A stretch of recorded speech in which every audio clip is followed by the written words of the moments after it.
If we really are hijacked by our beliefs, how do they do it? Imagine that beliefs are the puppeteers and we are the puppets. Then our own brain chemicals are the strings used to control us.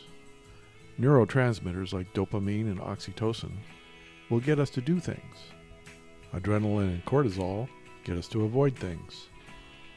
Replicators make us feel good or bad depending on their needs. Make it feel good to reproduce, and life will fill virtually every niche on Earth. Make it feel good to reproduce beliefs, and they will fill every mind on Earth. Why do you think people like to talk so much? Or why many religions have some doctrine to spread the word? This obsession we have to pass on what we think and believe exists simply because it makes us feel good to do it.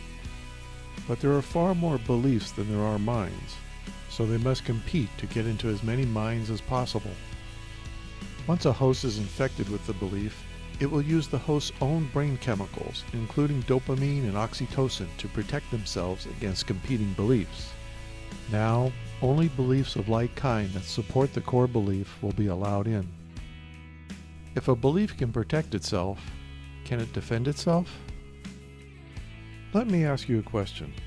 How does it feel when you're wrong? Do you feel embarrassed, ashamed, humiliated, or even guilty? Think again, because you don't feel any of those things when you're wrong.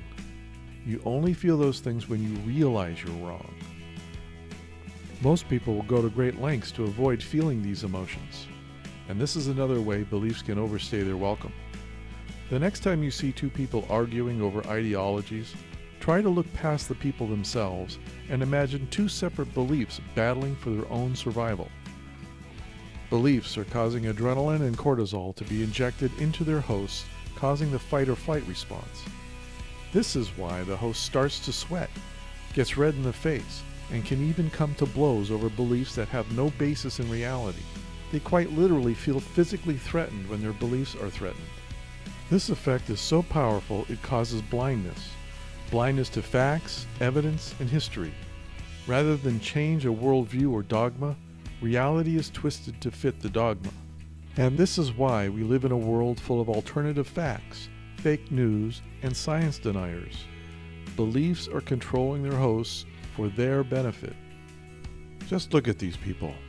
They look possessed because they are possessed. Possessed by beliefs that have hijacked their minds, making them feel euphoric with certainty. They have no doubt, so why should their followers?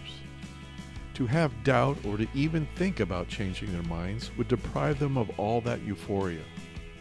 Or even worse, if they had to admit they were wrong, they would be subjected to all that guilt and shame. These are extreme examples, but they illustrate what we all go through when our beliefs are challenged. It's a wonder that anyone can ever change their minds at all.